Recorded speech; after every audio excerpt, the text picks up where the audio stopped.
right, so I'm sitting here in my room. I've got my computer open in front of me. I've got my microphone and camera set up. There's also a notepad. It's got some notes open about my podcasts. It's time to rewind. Looks like they're open to the 24th scene of Memento.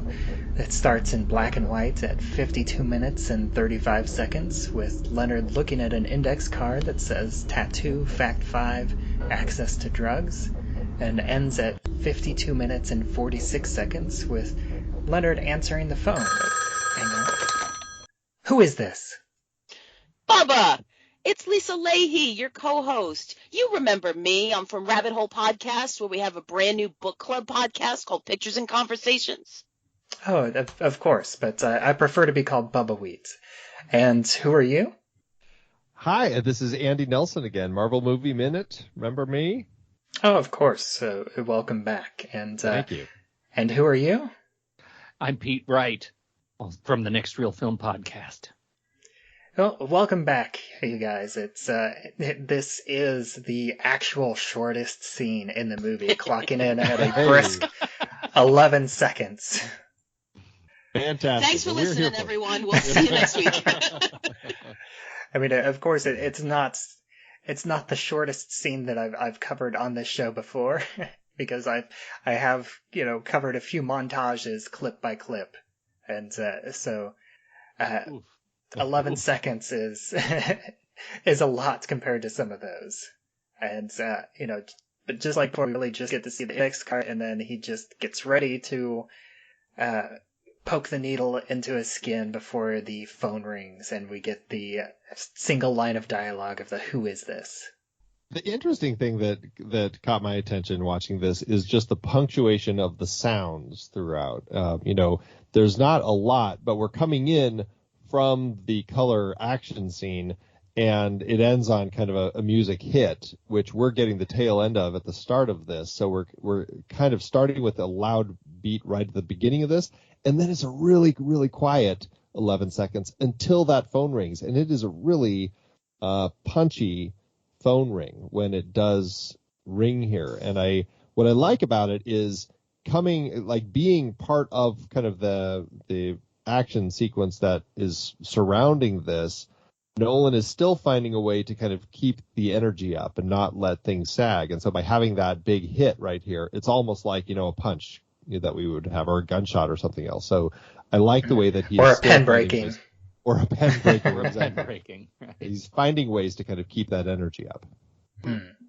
Yeah, and, again, I don't have a ton of notes here, but I did kind of combine all of the notes in the commentary, because I did listen to the commentary for what Christopher Nolan himself talks about in some of these scenes, and he mentions that he decided to show this crude manner of tattooing, of Leonard tattooing himself, to contrast with some of the more flowery tattoos on his body, because you can tell that some of them are professionally done and some of them are more crude, and there are a couple others that look like they could have conceivably been done by Leonard himself, and this contrast helps suggest this world outside of this immediate story that we're seeing here. I feel like these seconds or these just very short clips. I think I look at it maybe in a different way than just sort of 1 minute at a time. But as somebody who has a thing with needles, the perilousness of the needle close to his skin like this is apparent, right? It's real, and it's dangerous and painful and all of the things. And the fact that it cuts away so quickly, right? That it cuts away so quickly that in this sequence, and then you go on to something else in color. And I just think it's fascinating for me to look at this sort of scene by scene and look at how well he's architected where he cuts, why he cuts, how quickly he cuts. Yeah, it's almost like a little, 11-second, moment of suspense, because it's building up the suspense of him actually, piercing his skin, and then we are, we're prevented from seeing that. Yeah, for Right, sure. right. It's interesting how much the editing of this film is helped by the fact that we are jumping back and forth between these different more intense scenes and these quick little scenes and everything, because the movie, when you watch it, on the DVD, I picked up the DVD when it came out, and there was the option to watch the whole thing chronologically. And so if it was one of those really ridiculous Easter eggs where you had to go through a whole process to get to it. But once you did, you could watch the entire thing chronologically, and I did. And just to see the experience of it. And when you do that, yes, you're getting the story told chronologically, but you lose that whole element of this, of kind of the magic of having the intercutting going on, and having kind of the intense bit with running out of the car with Dodd and kind of that whole chase, and then these quick little scenes kind of abbreviating it, and it just kind of has an entirely different flow, and it does kind of take some of the magic out. So I think it's interesting, and when you have a little 11-second scene like this, kind of cut between some longer scenes in color that have a little more action going on, I think it's interesting how it plays differently that way. Yeah, Lisa and I have talked about that cut before, and Lisa is against it. I think it's worth watching. I think it's worth watching once. Yes. Because I do think that it's interesting to see it from that perspective, just to show you that, yes, looking at this as a linear narrative, it still holds up as a story, but it's definitely more entertaining to watch it in the intended way. Yeah, I would argue, Pete, that would be a format to put on your spoilers or spoiled rotten section. Right. That actually, it would be interesting to talk about it in that linear format. I flat out refuse to do it. I won't do it. You won't talk about it, or you won't watch it? I won't watch it. Okay. I won't watch it. This is absolutely one of my favorite movies, and I do not want to ruin it for myself. I can imagine what it would look like. I'm absolutely sure. I trust you when you say it holds up. I have no need to watch it in that format, because what makes this movie brilliant is the structure of it now. Yeah, I kind of stand with that. Like, it's what's left when it's in order. Like, this was the case that I feel like, can't be made enough when talking about the chronology of this thing. The movie is the chronology. Right. The movie is the thing. It's inseparable. The story is inseparable from the time. And that is exactly what Nolan does. Like, if you don't know what Nolan does, then watch this movie, because it's what he does, and he keeps on doing it for the rest of his career. Like, This is what he does. So I'm with you. I think it's I think he'd be losing a lot, and it would reveal the simplicity of the story that makes it less interesting. Right. So it's interesting, because when he released Insomnia, the choice of option that he did in that film was to release it in shooting order. So stupid. Well, it's a very I suppose, as somebody who went to film school, and the idea of a film student watching that, I can certainly appreciate, because I read some. I've never watched it, because I kind of think it would be a hard thing to do.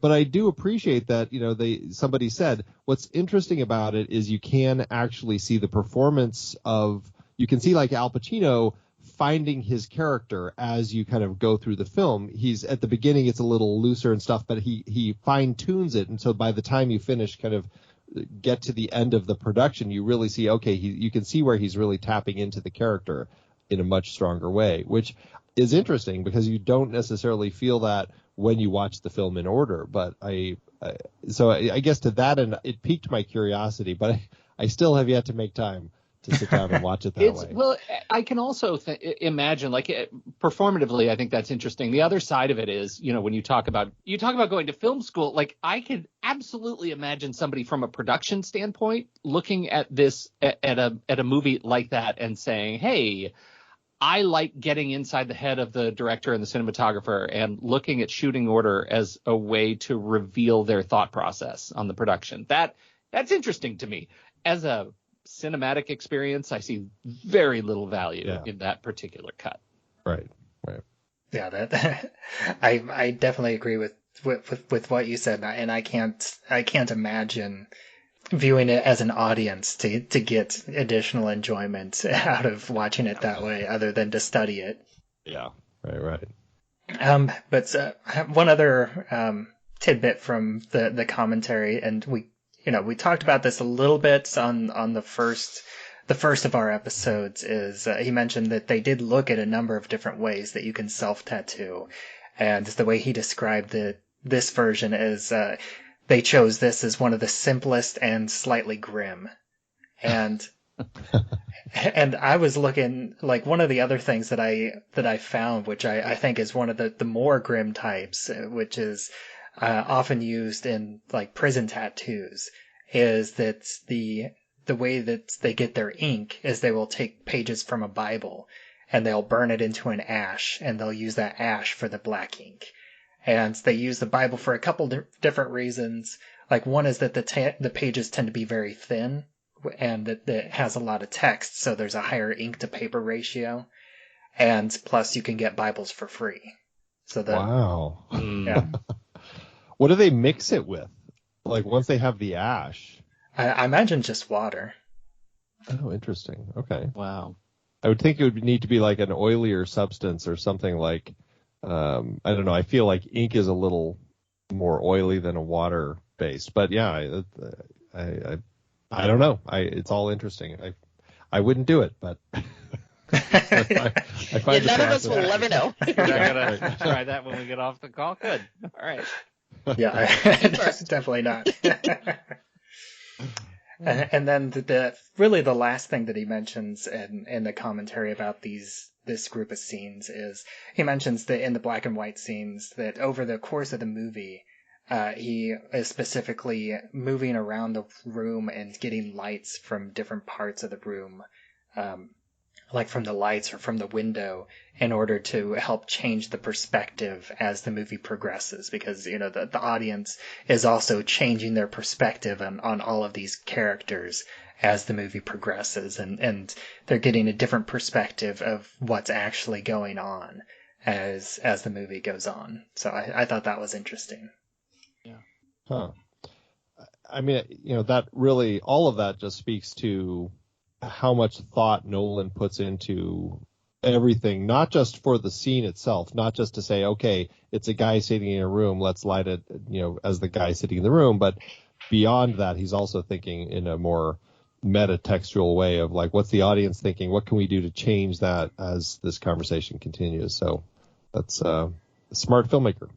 Yeah, it's definitely impressive to see, how much thought and work he put into this film, especially, and all of his films. Yeah. But that's, once again, this is a 11 seconds, so that's all I have for this clip. So once again, I'd like to thank both of you for joining me, and give you another opportunity here to let everybody know where else they can find you online. Yeah, absolutely. Thank you. As we said, one of the shows that we run is Marvel Movie Minute, where we're breaking down the films of the Marvel Cinematic Universe 1 minute at a time. And you can learn more at marvelmovieminute.com and find our socials and all that good stuff. Currently, we're talking about the Avengers and coming to the end of Phase 1. So good times over there. No idea what comes next. No idea. We've got a number of other entertainment podcasts that we do over. Our network is True Story FM, and you can find all the entertainment podcasts we do over there. Other movie shows like the Most Excellent 80s Movies podcast, or the Man Cave. You could join Mandy Fabian and Mandy Kaplan, actors, talking about their favorite things. Andy and I also do the Next Reel Film podcast.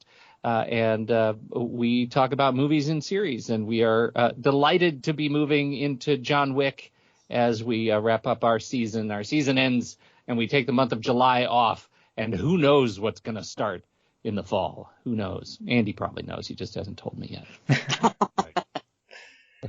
And as always, thank you, Lisa, for joining me as my co-host through this season. Thank you, Bubbawheat. If anybody is interested in my brain ramblings, you can catch me on Twitter at FoolishMinion20. And you can also check out the other Rabbit Hole podcasts through our Twitter at RabbitHP. And as always, I'm your host, Bubbawheat, and you can find me on Twitter at Bubbawheat. You can find this show, It's Time to Rewind, on Anchor.fm, as well as anywhere else that you listen to podcasts. And we also have a Facebook group, It's Time to Rewind, a time loop group, and you can join that to discuss episodes as they come out, as well as have discussions on time loop movies, TV shows, anything of the sort. And until next time, I assume I've already told you about Memento? Oh, only every time I see you.